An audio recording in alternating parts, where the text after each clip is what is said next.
You have the cutest fig seed on your cheek. Welcome. Welcome back to Nature of Things Season 2. I am here with a dear friend and the talented Molly Sedlacek. She is a landscape designer, as you can tell, and the incredible founder of Orca. If you are thinking about your garden or any outdoor space, I think that you are the gold standard. Thanks for being in my garden. I mean, this is where the magic happens. Yeah, well, this is where all the good stuff grows. You're growing figs. Growing figs, always. There's always a couple fig trees planted in my garden or in our projects, so. Why figs? There's something beautiful about the leaf that I can't get enough of. So the fruit's incredible, but the actual tree itself in a palette is just breathtaking. So we're gonna go a little savory and sweet. So we're gonna do a fig carpaccio. Molly designed this incredible fire pit, so we're gonna do fig s'mores, why not? What called you to landscape design? Well, my mom was actually a landscape designer. So I think it got passed on through my blueprint.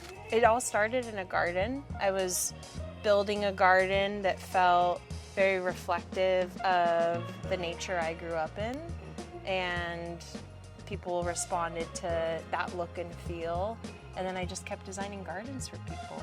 Now we do gardens throughout California, throughout the US. We call it our mission, but it's to reconnect humans to Earth through plants and materials, which is a reason why we make all of our products local. The harmony with nature is what we're about, right? Yeah. Better for the earth, better for us. The beautiful thing about figs is they do just want to get wild, which is kind of cool because they don't have to feel tree-like. They can feel very shrub-like. They can kind of spill over fences. I love the idea of having citrus and edible foods that you share with the community. Because do you do LA Fruit Share? I mean, I think it's one of the most fun things. I wish more places did it. Yeah. So it's a couple times a year. It's that same idea. If you grow an orange tree, you're literally getting more oranges than you will ever know what to do with. Exactly. So everyone puts them outside in a basket with a little sign. It's like an unofficial dine around, I guess, if you will. 2, 3. Oh yeah. Woo. There we go. Something I always like to ask my clients is what their earliest childhood memory is in a garden. You say Laurent Gardens in Morocco. Like, I still think back to that. It's not a garden, but hiking in Yosemite and I think being in national parks for me is like unbelievably grounding and inspiring and drives a lot of the work that I do too.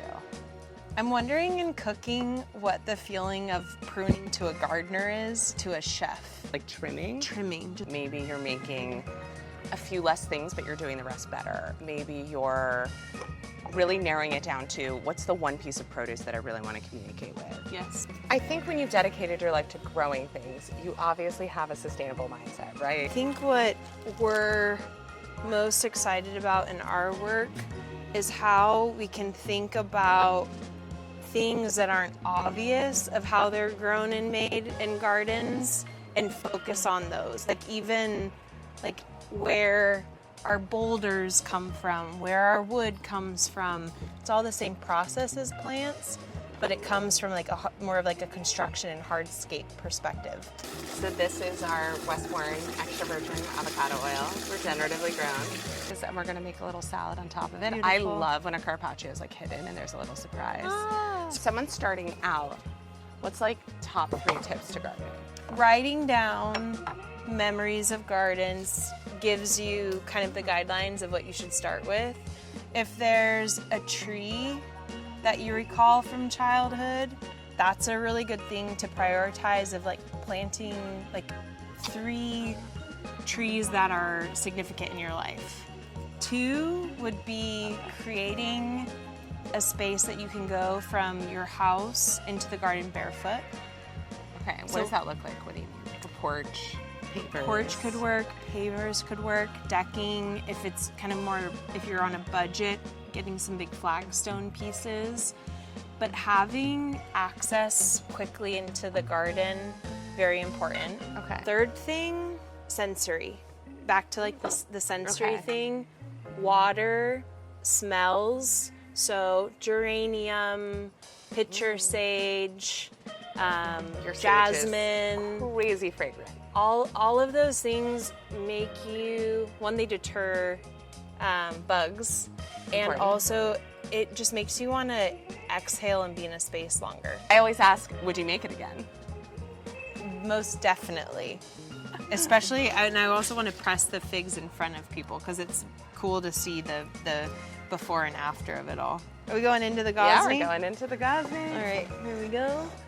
What's next for us? Oh, so exciting. We've been expanding on our whole approach to what people need is only the necessities of building a garden. So it's materials that cover the ground, it's lighting, it's hardware, it's plumbing, it's all the things that a contractor will say, where's your this? And you're like, I don't know because I didn't think that we needed to design that.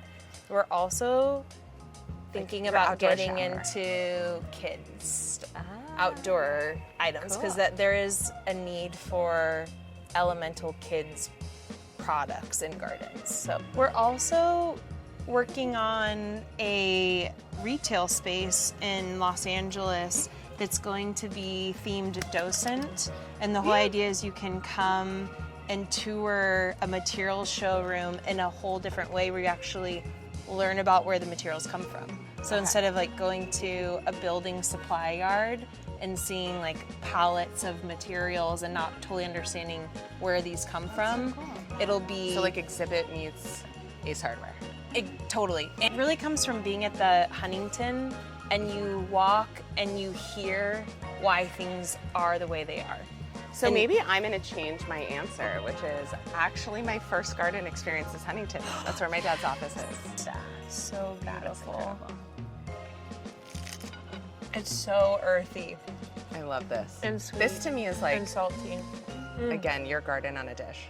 Do you feel that clients come to you wanting that native grounding planting? For the most part, I'd say a lot of our clients begin the conversation with, I really want more native materials in my garden. Yeah. How do you do it across the country then? We build a day also into hard. the process of going to the local nurseries, because that's the best way to learn about what's local and native is go to what people are growing. Similar to like if you go to a farmer's market. Yeah. Is there something that you wouldn't plant in California for sustainability and native reasons, but like you wish you could because you just think it's so pretty? Yeah, I love oak leaf hydrangeas and just hydrangeas in general, and they do require a lot of water.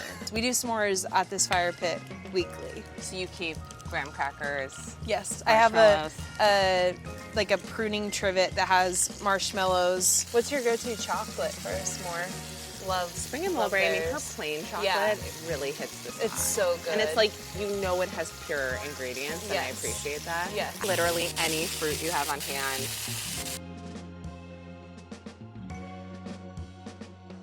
Oh my gosh. Cheers. Cheers. Oh my god. Insane. You can taste the flambe too. Everything about today was about fire. What advice would you give to someone thinking about a career in landscape? This is something that has totally changed in the last 5 years. How we operate as a unit at home is totally different now. And I think for anyone that wants to get into landscaping, the key is do it now and don't feel like you need to know anything more than you know in this moment. Because you really learn everything from the earth itself and doing the actions. And those are the things that can't be recreated in softwares or AI. Okay. And this is, I always think of like planting seeds as a theory in life. Okay. Always plant more seeds than you anticipate needing to grow, because some are gonna grow and some don't. I think so similar to cooking and food. Even sustainability, I tell people, get a bin. Yeah. Don't worry about where your compost is going. Take one step. Yeah. I think everyone kind of wants to be an expert before they do something, and we've lost the embracing of trial and error. I don't like to say failure because I don't see it that way, but I think we get pigeonholed by what if I don't know enough? What if I'm not good enough? You're incredible. Oh, thank you. Thanks for cooking with me. Oh my gosh, like I said, now I have so many more ideas, and I'm coming back for this I'm coming back to this Anytime. outdoor moment.